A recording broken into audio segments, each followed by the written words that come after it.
الشيطان الرجيم بسم الله الرحمن الرحيم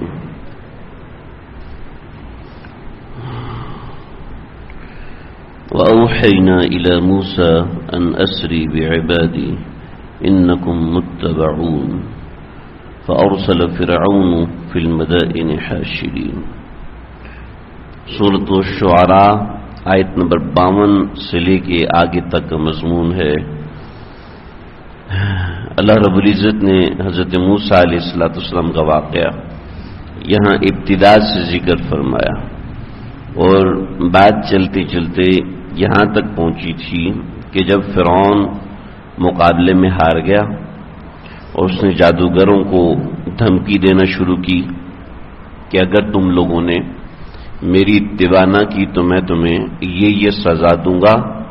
جادوگروں نے اس کا جواب دیا کہ ہمیں کوئی پرواہ نہیں. جب ایمان انسان کے دل میں اتر جاتا ہے تو انسان کو مجبور کر دیتا ہے کہ وہ حق پر ڈٹ جائے اور اس سے ایک قدم آگے پیچھے نہ ہو. جب ایمان اپنی جگہ ڈٹ گیا اور کفر اپنی جگہ کھڑا ہو گیا، یعنی فرعونیت اور طاغوتیت اپنی جگہ پر جم گئی، تو اللہ رب العزت نے ایمان والوں کو حکم دیا ہے کہ اب یہاں پر نہ رہو بلکہ وہاں سے ہجرت کر لو. یہ طریقہ کار ایمان والوں کو سمجھایا کہ اکڑ کے نہ رہو بلکہ میدان چھوڑ دو، مقابلہ کرو. اگر مقابلے میں آ سکتے ہیں تو مقابلے کرنے کا حکم ہے، لیکن اگر مقابلہ نہیں کر سکتے ہو تو اس جگہ کو چھوڑ دو. اسی میں تمہارے دین کی، اسی میں تمہارے ایمان کی حفاظت ہے. چنانچہ یہ سنت اللہ ہے. آپ صلی اللہ علیہ وسلم کو بھی ہجرت کرنے کا حکم دیا، حضرت ابراہیم علیہ السلام کو بھی ہجرت کرنے کا حکم دیا، حضرت شعیب کو بھی ہجرت کا حکم دیا، حضرت لوط کو بھی ہجرت کا حکم دیا، حضرت محمد عربی صلی اللہ علیہ وسلم کو بھی ہجرت کا حکم دیا. تو وَأَوْحَيْنَا إِلَى مُوسَىٰ، حضرت موسیٰ علیہ السلام کی طرف ہم نے وحی نازل کی، ان اسری بعبادی، کہ میرے بندوں کو لے کے راتوں رات نکل جاؤ. اسرا سبحان الذی اسرا بعبدی. اسرا کہتے ہیں رات کے وقت سفر کرنے کو. دن کے وقت کا سفر ایک اور کیفیت کا ہوتا ہے، رات کے وقت کا سفر ایک اور کیفیت کا ہوتا ہے. اردو زبان کا دائرہ اتنا وسیع نہیں ہے کہ وہ دونوں کے لیے الگ لفظ لے کے آئے. ایسے ہی انگریزی زبان کا دائرہ اتنا وسیع نہیں ہے کہ وہ دونوں کے لیے الگ لفظ لے کے آئے. لیکن عربی زبان دن کے سفر کو سفر کہتی ہے اور رات کے سفر کو اسرا کہتی ہے. عربی زبان اگر تم سفر میں ہو تو تم ان روزوں کو دوسرے دنوں میں رکھ لو. وہاں لفظ سفر کا استعمال ہوا ہے. ان کنتم علی سفر فعدۃ من ایام اخر. اگر تم سفر پر، تو سفر دن کے سفر کو کہتے ہیں عربی زبان میں، اور اثر رات کے وقت کو کہتے ہیں، الف کے ساتھ، عین کے ساتھ نہیں. اسرا رات کے سفر کو کہتے ہیں. ان اسری کہ راتوں رات میرے بندوں کو لے کے نکل جاؤ. لیکن یاد رکھنا انکم متبعون، کہ تمہارے پیچھا کیا جائے گا، تمہارا پیچھا کیا جائے گا. لہذا اس حساب سے نکلنا کہ تمہارا پیچھا کیا جائے تو تم دشمن سے بچ سکو. فأرسل فرعون فی المدائن حاشرین. تو فرعون نے شہر کے اندر لشکر بھیجے ان لوگوں کو پکڑنے کے لیے. پھر کیا ہوا؟ اس نے ساتھ ساتھ یہ کہا ان ہؤلاء لشرذمۃ قلیلون، یہ ایک تھوڑی سی جماعت کے تھوڑے سے لوگ ہیں، لہذا ان کو پکڑ لو اور چھوڑنا نہیں ہے. چنانچہ اسلام دشمن ہمیشہ آپ کو حقیر سمجھے گا. ایک بات یہاں سے بتا دی گئی ہے کہ جو آپ کا دشمن ہے آپ کو حقیر اور تھوڑا سمجھے گا، اور مسلمانوں کو اس طرح سمجھایا گیا کہ کبھی اپنے دشمن کو چھوٹا نہ سمجھنا. جب اپنے دشمن کو ڈی ویلیو سمجھو گے تو اس سے آپ کا نقصان ہوگا. ہاں البتہ کوئی خاص مواقع ہوتے ہیں، جیسے تاتاریوں نے مسلمانوں پہ ایسے حملہ کیا تھا کہ مسلمانوں کی اینٹ سے اینٹ بجا دی تھی، اور تاتاریوں کا روب اتنا زیادہ تھا کہ اگر ایک تاتاری عورت کہتی خبردار یہاں سے ہلنا نہیں، وہ جاتی تھی اور مسلمان اس کے ڈر سے وہاں سے ہلتے نہیں تھے. وہ گھر سے جا کے تلوار لے کے آتی اور مسلمانوں کو قتل کرتی اور کوئی چوں بھی نہیں کر سکتا تھا.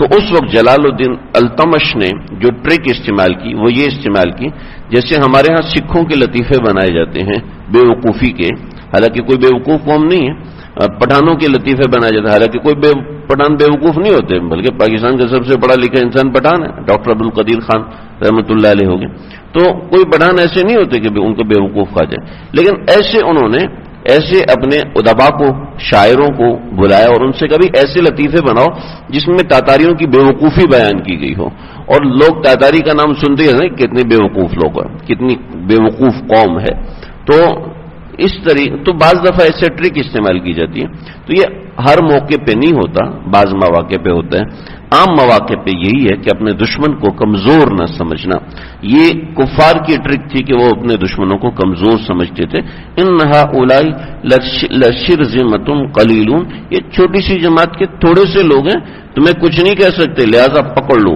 مسلمانوں کو سمجھائے گا کہ نہ، کبھی اپنے مد مقابل کو حقیر نہ سمجھنا، جیسے بنی اسرائیل کی چھوٹے سے توڑے سے لوگ لیکن یہ سارے کے سارے غرق ہو گئے، تو اس طریقے سے تمہارا مقابلہ بھی ایسے ہو سکتا ہے، سبق دیا گیا۔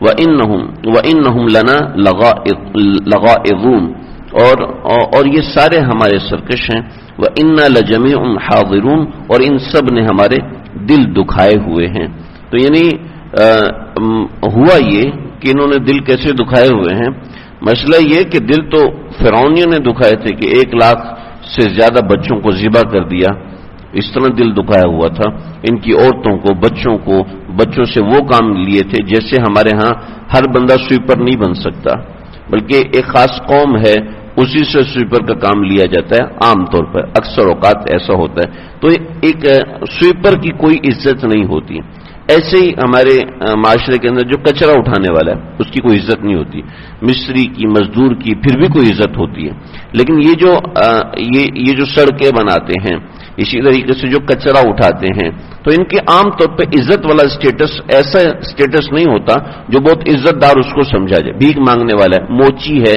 ان کو عزت کی نگاہ سے عام طور پہ ایسی عزت کی نگاہ سے نہیں دیکھا جائے، اگرچہ کوئی انسان حقیر نہیں ہوتا، لیکن معاشرے میں ایک اسٹیٹس رہتا ہے کہ یہ ایک اسٹیٹس ہے، پھر یہ ایک اسٹیٹس ہے، پھر یہ 3-4 اسٹیٹس معاشرے میں بنے ہوتے ہیں، تو ہر ایک اسٹیٹس کی الگ عزت ہوتی ہے، ہر اسٹیٹس کا ایک الگ مقام ہوتا ہے، تو بنی اسرائیل سے وہ کام لیتے تھے جیسے ہمارے ملک میں گٹر صاف کرنے والے اور ان کا اسٹیٹس ہے، تو لہذا یہ اسٹیٹس بنی اسرائیل کا رکھا ہوا تھا، لہذا جب اس طرح کا آدمی اگر تھوڑی سی بھی حرکت کر لے نا تو اس سے یہ ہوتا ہے کہ انسان کو دکھ ہونا شروع ہو جاتا ہے، چنانچہ ان کے اوپر جب بنی اسرائیل کے اوپر ظلم کی وجہ سے 5 قسم کے عذاب آئے، 5 قسم کے عذاب ہے کہ ٹڈی دل کا حملہ ان لوگوں کے اوپر ہو گیا، کھانے کے اندر ان کے خون شامل ہونا شروع ہو گیا کہ ان کی فصل ہے اور ساتھ بنی اسرائیل والے کی فصل، ان دونوں کی فصل ہے، ان کی فصل کو ٹڈی دل کھا گیا اور بنی اسرائیل کی فصل کو کچھ بھی نہیں ہوا، یعنی 7 فصلیں ہیں لیکن کچھ بھی نہیں ہوا،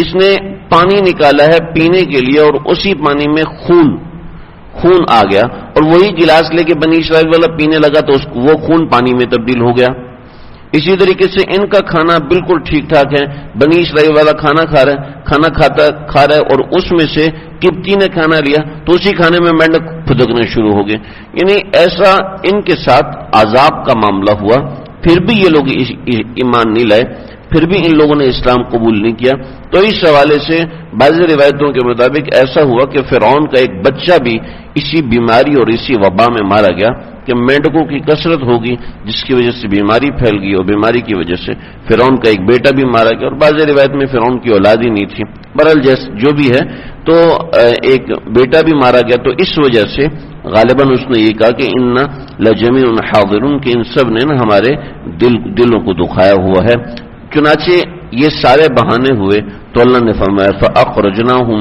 مِنْ جَنَّاتٍ وَعُيُونٍ، کہ ہم نے اس طریقے سے ان کو ان کے باغات سے اور ان کے اونچے محلات سے، چشموں سے نکالا، وَكُنُوزٍ وَمَقَامٍ کریم، اور ان کے خزانوں والی جگہوں پہ اور مقام کریم اور اونچے مکانات سے یعنی محفوظ عمارت سے نکال لیے، کہ فرعون کے جو مکانات بنے ہوئے تھے آج بھی آپ عجائبات مصر کے نام سے آپ حضرات جانتے ہیں کہ دنیا کے 7واں عجوبہ مصر کے عجائبات ہیں، تو اسی طریقے سے اس کے 2 شہر جو کھدائی کے درمیان پچھلے چند سالوں میں نکلے ہیں وہ عجیب و غریب نمونے تھے مضبوطی کے، اور اپنے مطلب اللہ رب العزت نے فرمایا کہ ہم نے اس کو اس میں سے نکالا. وَكَذَلِكَ أَوْرَثْنَاهَا بَنِي اسرائیل، اور ایسے ہی ہم نے بنی اسرائیل کو وراثت میں دیا. سورہ بقرہ میں تفصیل گزری ہے کہ بعد میں بنی اسرائیل کی کچھ عرصے کے بعد ان جگہوں پر حکومت ہوگی. اگر فرعون ہوتا تو ظاہر بات حکومت نہ ہوتی.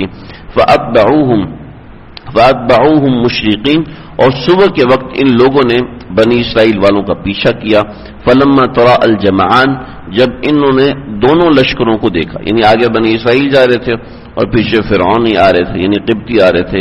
قال اصحاب موسیٰ انا لمدرکون، تو حضرت موسیٰ کے اصحاب نے کہا کہ موسیٰ آپ نے ہمیں پکڑوا دیا، موسیٰ ہم تو پکڑے گئے ہیں. تو قال کلا، حضرت موسیٰ نے کہا نہیں، ہرگز نہیں، جو اللہ کا حکم ہے اور اللہ کا حکم ایسے رائے گا نہیں جائے گا. یہاں ہمارے اساتذہ نے بھی فرمایا، آپ حضرات میں غالباً سنا ہوگا، ہمارے اکابرین نے بھی اس بات کا ذکر کیا ہے.